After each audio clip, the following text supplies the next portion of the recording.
Merhaba Kült TV'nin araştıran insanları. Bir zaman yolcusu olduğunu iddia eden Alexander Smith isimli adamın anlattığı ilginç olayların bir kısmını ilk videoda sizlerle paylaşmıştık. Belki hayal ürünü, belki de kurgu. Ancak bilmek, öğrenmek, haberdar olmak adına işte adamın anlattıklarının 2. bölümü.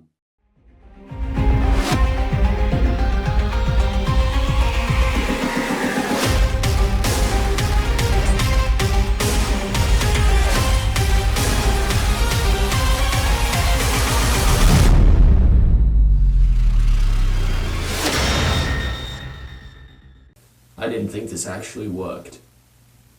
But given the circumstances that led up to it, I began to accept this.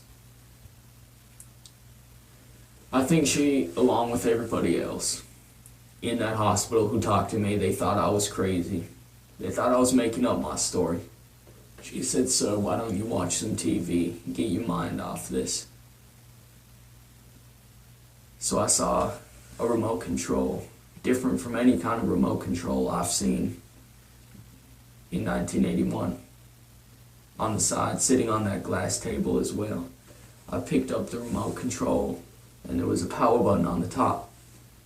I hit that button and the glass that was floating in front of the wall, it turned into a screen. And there was television shows I ain't never heard of playing on that screen. And when I switched to one of the news channels, I read the date. The date read November 17th, 2118. This was hard to believe. It was hard to accept. I thought I was in a dream. And near nobody in the future believed me. I realized I had to get out of this hospital. I was completely fine. I felt okay. So I got out of my hospital bed and I noticed a chip on the bottom side of my wrist. A chip, and what I assumed that chip was for monitoring my heart rate and all the other vitals. So I got up out of my hospital bed and I walked up to the window. I opened the window and I saw a city. It ain't like any other city I've ever seen before. This city was very large. I saw vehicles flying at the tops of the skyscrapers. I had to leave. I had to see what was going on. At this time, I began to accept my fate. I may never see my wife again. So I walked to the door of that hospital room and I found that it was unlocked. So I opened the door. I was still wearing the same exact clothes in which I was wearing in the year 1981. I walked out of that room and I walked down a long hallway. I noticed an elevator. And the elevator looked nearly the exact same as the elevators that you see today. The buttons maybe looked a little bit more futuristic. But apart from that, it looked like any standard elevator. I got in that elevator and I hit the button to go to floor 1. Apparently I was on floor 6. I will admit the elevator was quite fast and I was on floor 1 before I knew it. The glass doors of the elevator opened and I saw the lobby of this hospital in which I was in. Nearly everybody appeared to be dressed in white. They were all wearing white clothes, and they appeared to be looking at me strangely.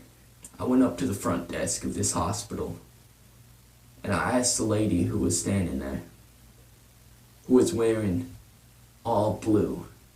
The patients appeared to be all wearing white clothes, but this lady who was working at the front desk was wearing all blue. And it appeared as if all the other hospital employees were also wearing these blue uniforms. Not like the blue uniforms you'd see in a hospital today.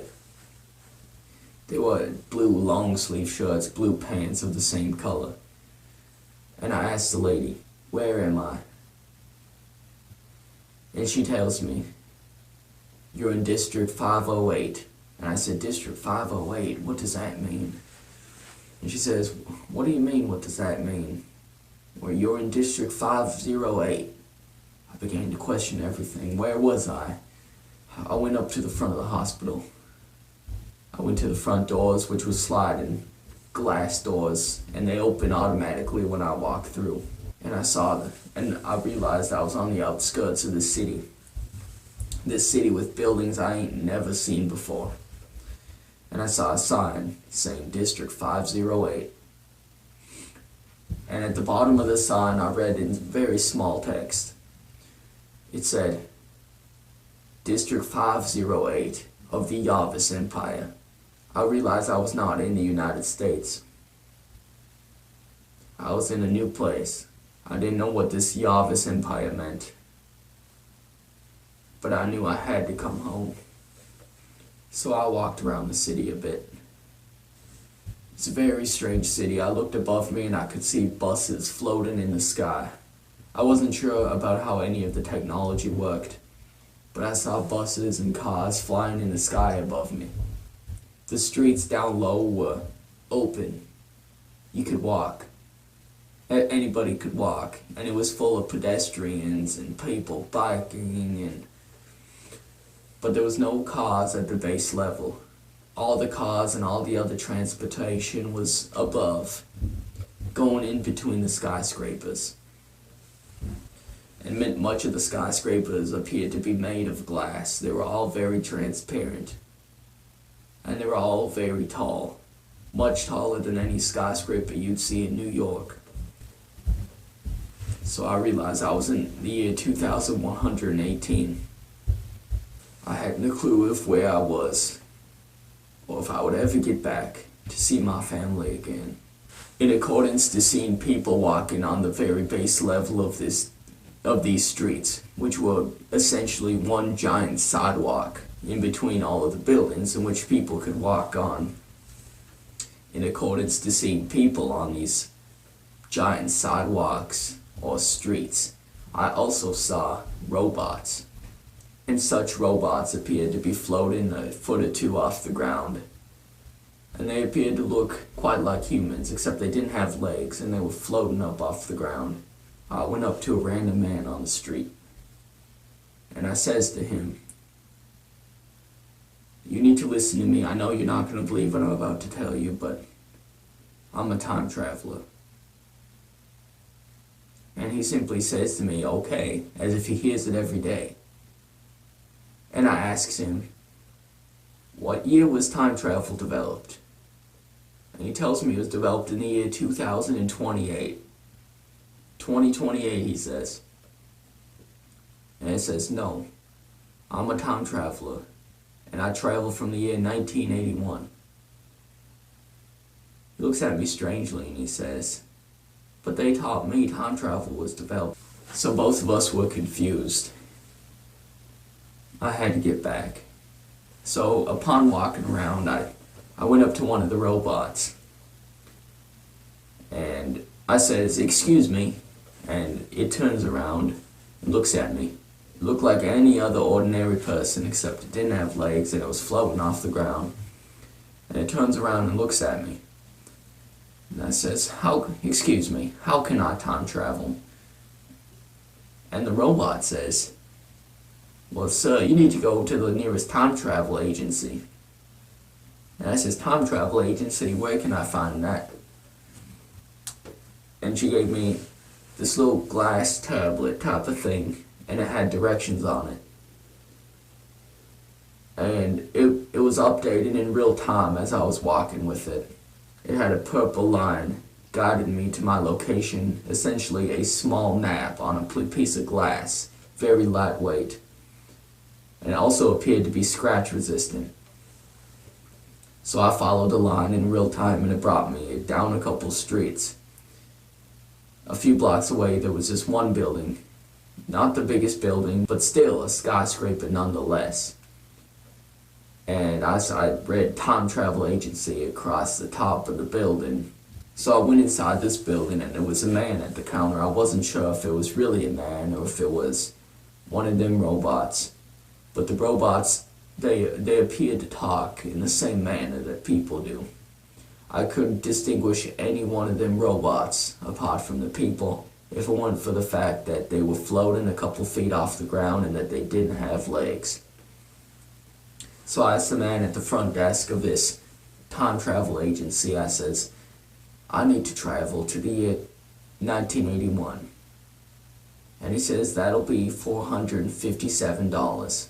The scientists have given me around $50,000 to bring into the future, to bring with me time traveling just in case I would need it. So I gave him my money, not knowing if it would be accepted, if they would accept US dollars in cash. And he slid it into a machine without saying a word, and it appeared as if he took it. He gave me some change back, and it ended up costing me around $6,000. And I asked the man, Sir, what is the Yavis Empire? And he says back to me, it's where you are right now. He said, you're in a district. How don't you know this? You seem to be dressed differently too. And I didn't think anybody wanted me to tell anybody in the future, but I told him anyway about my situation, how I was a time traveler from the year 1981. He had a skeptical look on his face, but I think he believed me deep down. So I get into a very fancy white and blue type of machine with no windows on it, a white and blue rectangular prism, very large. You could seat maybe 50 people, and I was the only one going into this machine. He brought me up a couple flights of stairs to get into it. And I sat down in it, and it began to shake.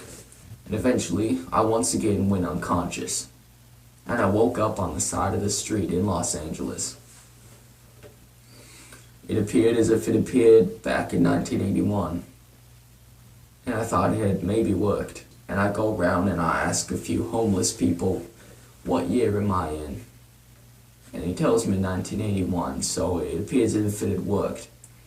You see, the issue here is I lived on the other side of the United States, so I simply took a flight to get back home. And I was contacted by the Central Intelligence Agency not too long after. And they asked me they once again took me from my home, and I could not tell my wife any of this. They asked me all sorts of questions, and I told them everything I knew. You see, I also had a bag with me that I was going to take a camera, and upon other things, food, and anything else I might need. However, the bag was not successful in being teleported, for lack of a better word, into the future. It was only me, my clothes, and everything on my clothes in my pockets, which is where I kept my cash. I told them everything I knew, and I had to swear to them that I would never tell anybody. You see, I couldn't live with myself anymore, and I had to tell people about this. Just so my family and everybody else out there knows the truth. I think the truth is the most important thing. And I want to thank you for listening to my story. Because my sole goal from now on is to tell the truth. Whether that truth may be hard to believe for some people or not. I'm unsure of whether they'll hunt me down and find me. Yes, thank you for having me. It was nice to meet you.